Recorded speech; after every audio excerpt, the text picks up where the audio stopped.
તો આજના સેશનની આપણે શરૂઆત કરી દઈએ ફાઇનલી, રાઈટ। આજનું સેશન જે છે, આજનું સેશન આપણે ભણવું છે, શું શું ભણ્યા હતા, બધું ભણ્યા હતા, સાહેબ ઘણું બધું ભણ્યા હતા, અમને ખબર છે। આજના સેશનમાં આપણે લેક્ચરમાં આપણે શું ભણ્યા હતા?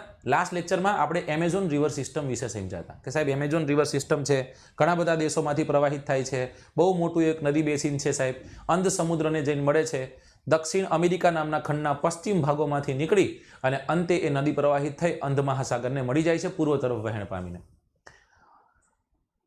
ત્યાંની સ્થાનિક જનજાતિ છે એના વિશે આપણે વાત કરી હતી, રાઈટ। પછી આપણે ભણ્યા હતા ઘણી બધી એવી વનસ્પતિઓ, કયા કયા દેશો હતા? વેનેઝુએલા છે, બોલિવિયા છે, ઇક્વાડોર છે, કોલંબિયા છે, આ બધા દેશો, બ્રાઝિલ વગેરે જેવા દેશોમાંથી નદી વહેતી હતી।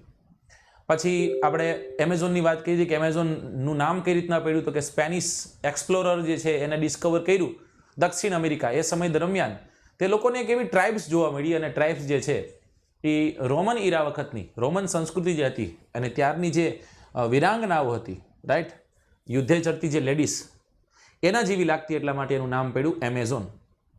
ટ્રિબ્યુટરીઝની વાત કરી હતી, what are the tributaries? These are the small rivers that joins the main river. મોટી નદીને મળનારી જે નાની નાની નદીઓ છે, જેને આપણે એની સહાયક નદી અથવા તો ટ્રિબ્યુટરી કહીએ। કોઈ નદી બે ફાંટાઓમાં વિભાજિત થાય તો એને આપણે ડિસ્ટ્રીબ્યુટરી કહીએ। શું કહીએ? ડિસ્ટ્રીબ્યુટરી કહીએ। ત્યાંથી આપણે આગળ ગયા હતા અને આગળ જઈને વાત કરી હતી કે સાહેબ અહીંયાનું જનજીવન જે છે કેવું છે, તો કે સાહેબ વિષુવવૃત્ત નજીકનો વિસ્તાર છે, વિષુવવૃત્ત નજીકનો વિસ્તાર છે, દિવસનું ટેમ્પરેચર વધુ છે, દિવસનું ટેમ્પરેચર વધુ છે, ભેજનું પ્રમાણ વધુ છે, ભેજનું પ્રમાણ વધુ છે, સાંજ પડે ટેમ્પરેચરમાં ઘટાડો થાય છે, ભેજ એટલું નોર્મલ રહે છે, અને સાંજ પડે એટલે વરસાદ થતો હોય છે। દૈનિક વરસાદ થતો હોવાના કારણે, લગભગ રોજ વરસાદ થતો હોવાના કારણે અહીંયા ગાઢ જંગલો જોવા મળે છે, અને આ ગાઢ જંગલો છત્ર બનાવીને બેઠા છે, અને અહીંયા જે વનસ્પતિ થશે એ છાયામાં થતી વનસ્પતિ છે, એવી જ વનસ્પતિઓ અહીંયા આપણને જોવા મળશે, રાઈટ। અને એક આર્કેડ અને બ્રોમેલોઇડ નામની આપણે પરોપજીવી છોડની વાત કરી હતી, કે ખાસ કરીને એમાં બ્રોમેલોઇડની વાત કરી હતી કે બ્રોમેલોઇડ એક પ્રકારનો એવો છોડ છે કે જેના પાંદડામાં પાણી ભરાઈ રહે છે, અને એ પાણી જે છે એ પાણી દેડકાઓ પોતાના પ્રજનન દરમિયાન, દેડકાઓ જે છે એ દેડકાઓ જ્યારે ઈંડા મૂકે છે, ઈંડા સેવે છે, તો અહીંયા સેવતા હોય છે નોર્મલી। ઘણી બધી જાતિના સરીસૃપો જોવા મળે, જેમાં એનાકોન્ડા મહત્વનો છે। માંસ ખાતી પિરાના નામની માછલીની આપણે વાત કરી હતી કે સાહેબ અહીંયા ત્યાં જ જંગલોમાં આપણને જોવા મળે છે, બરાબર। તો આવી વાતો આપણે કરી હતી, બરાબર। અહીંયા કાપન અને દહનની કૃષિ થાય છે। કઈ કૃષિ? કાપન અને દહન જે છે એ દહન કૃષિ થાય છે, ઓકે, જેને આપણે સ્લેશ એન્ડ બર્ન કહીએ। શું કહીએ? Slash and burn. આટલીક વાત કરી હતી। તો હવે આપણે ત્યાંથી આગળ વધી અને બ્રહ્મપુત્રા અને ગંગા બેસિનમાં જવાનું છે। ક્યાં જવાનું છે? ગંગા અને બ્રહ્મપુત્રા બેસિનમાં જવાનું છે।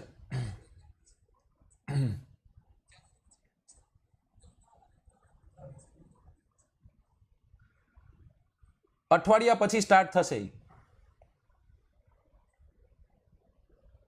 કાપી છે ડાભી કૃષ્ણા, બરાબર, કાફી છે। યાદ રાખજો, કોઈ વિડીયો કાફી નથી ને કોઈ વિડીયો કાફી છે એવું ન હોય, રાઈટ। 10 માર્ક્સનું હોય તો અમે 1-2 માર્કનું ક્યાંકથી બીજે જ પૂછે, પણ હા મેક્સિમમ આવી જાય। એનસીઆરટીના વિડીયો શું કામ પ્રાઇવેટ છે એના માટે હું તમને કહીશ, અત્યારે નથી કહેવાનું, તમને કહીશ, થોડોક ટાઈમ મને આપો। ચલો, શેની વાત કરવાની છે આજે આપણે? આજે ગંગા અને બ્રહ્મપુત્રા રિવર સિસ્ટમની વાત કરવાની છે। મિત્રો, ભારત છે એ ભારતનો ખાસ કરીને ઉત્તરનો વિસ્તાર, ભારત છે એ ભારતનો ઉત્તરનો વિસ્તાર, અને એ ઉત્તરના વિસ્તારમાં એક વિશાળ મેદાન આવેલા છે, અને એ વિશાળ મેદાનને આપણે કહીએ છીએ ભારતના બૃહદ મેદાનો, અથવા તો ઉત્તર ભારતના બૃહદ મેદાનો। શું કહીએ છીએ? ઉત્તર ભારતના બૃહદ મેદાનો। અને એ ઉત્તર ભારતના બૃહદ મેદાનોમાં જો કોઈ મહત્વનો ભાગ ભજવતા, જો કોઈ મહત્વનો ભાગ ભજવતી નદીઓ હોય તો એ નદીઓમાં આપણે ગંગા અને બ્રહ્મપુત્રા રિવરને કાઉન્ટ કરીએ છીએ, અથવા તો ગંગા અને બ્રહ્મપુત્રા નદી જે છે એને આપણે એમાં લઈએ છીએ।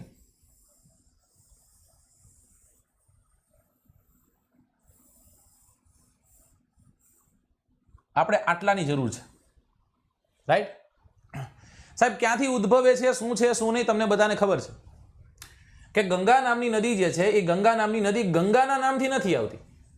એ ગંગા નામની નદી ઉત્તરાખંડ નામનો જિલ્લો, અને આ ઉત્તરાખંડ નામના રાજ્યમાં 3 મોટા મોટા ગ્લેશિયરો છે। રાઈટ, 3 મોટા મોટા ગ્લેશિયરો, જેને હિમાનીઓ તમે કહો, જેને તમે હિમ નદીઓ કહો. એકનું નામ છે યમુનોત્રી, એકનું નામ છે ગંગોત્રી અને એકનું નામ છે સંતોપથ. કયા કયા ગ્લેશિયરો છે? યમુનોત્રી, ગંગોત્રી અને સંતોપથ જેવા ગ્લેશિયરો છે.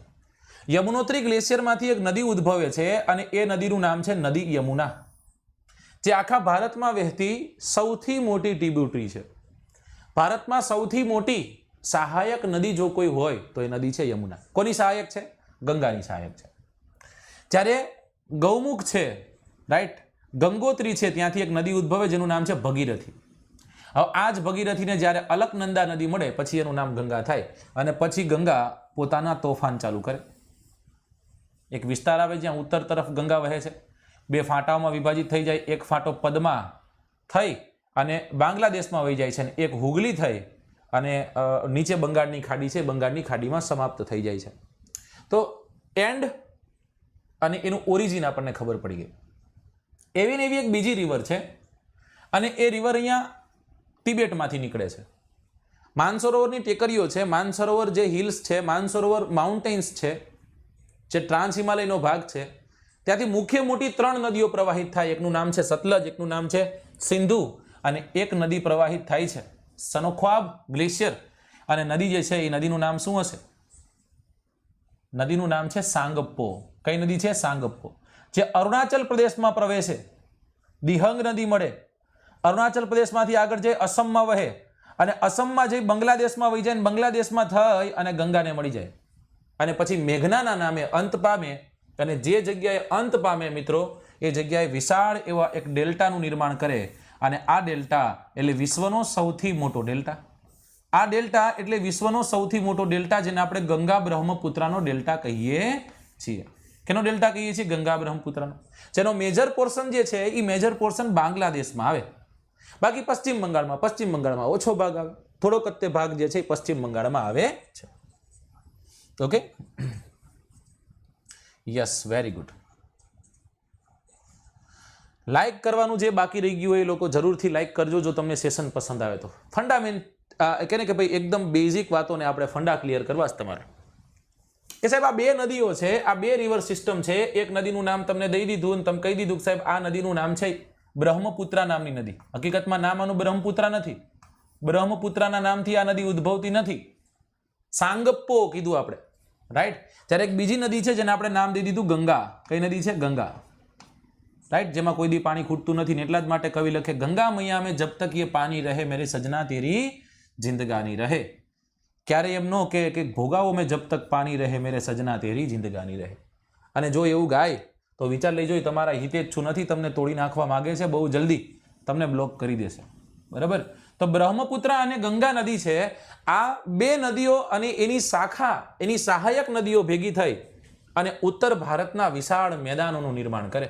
કેનું નિર્માણ કરે? ઉત્તર ભારતના વિશાળ મેદાનોનું નિર્માણ કરે, જેને હું અત્યારે ડ્રો કરી રહ્યો છું. આ આખા મેદાનો જે છે એ મેદાનો કોને બનાવ્યા છે? આ આખા જે મેદાનો બને છે, આ મેદાનો બનાવ્યા છે ગંગા અને બ્રહ્મપુત્રાએ ભેગા થઈને. કોને બનાવ્યા છે? ગંગા અને બ્રહ્મપુત્રાએ ભેગા થઈને બનાવેલા છે. જે એવું કહેવાય છે કે આ ઉત્તરના વિશાળ મેદાનો છે ને મિત્રો, આ ઉત્તરના વિશાળ મેદાનો ભારતનો અંદાજિત 40% કરતા વધુ ભાગ રોકે છે, રાઈટ. જે સૌથી યુવાન પણ છે, ઉપર એકદમ તબલા તોડ હિમાલય છે, ઉપર હિમાલય છે અને એ હિમાલય જે છે એ હિમાલયમાંથી નીકળતી જે નદીઓ છે એ નદીઓ પોતાની સાથે જે કાંપ ઢસડીને લાવી છે, એ કાંપના કારણે જે મેદાનોનું નિર્માણ થયું છે એ મેદાનોને આપણે કહીએ છીએ ઉત્તર ભારતના વિશાળ મેદાનો, જેને બૃહદ મેદાનોના નામે પણ આપણે ઓળખીએ છીએ. આ ગંગા અને બ્રહ્મપુત્રાની ઉપનદીઓ મળી અને ભારતીય ઉપખંડમાં ગંગા અને બ્રહ્મપુત્રા બેસિનનું નિર્માણ કરે છે. આ આખા વિસ્તારને આપણે કહીશું ગંગા બ્રહ્મપુત્રા બેસિન. શું કહીશું? ગંગા બ્રહ્મપુત્રા બેસિન. હવે પાછો પ્રશ્ન થયો કે સાહેબ બેસિન એટલે શું? બેસિન કહેવાય કોને? બરાબર, પ્રશ્ન થાય, સવાલ નથી સાહેબ. બરાબર, પ્રશ્ન તમને થવાના જ છે ને, પ્રશ્ન થવા જ જોઈએ. બેસિન એટલે શું? બેસિન કેને કહેશો? બેસિનની સાથે સાથે એક બીજો શબ્દ હતો ને, એ હતો કેચમેન્ટ. કયો વિસ્તાર હતો? Catchment, right. સાહેબ આ કેચમેન્ટ વિસ્તાર એટલે શું અને બેસિન વિસ્તાર એટલે શું? ફોર એક્ઝામ્પલ, એક નદી પ્રવાહિત થઈ રહી છે. નદીનું નામ છે એ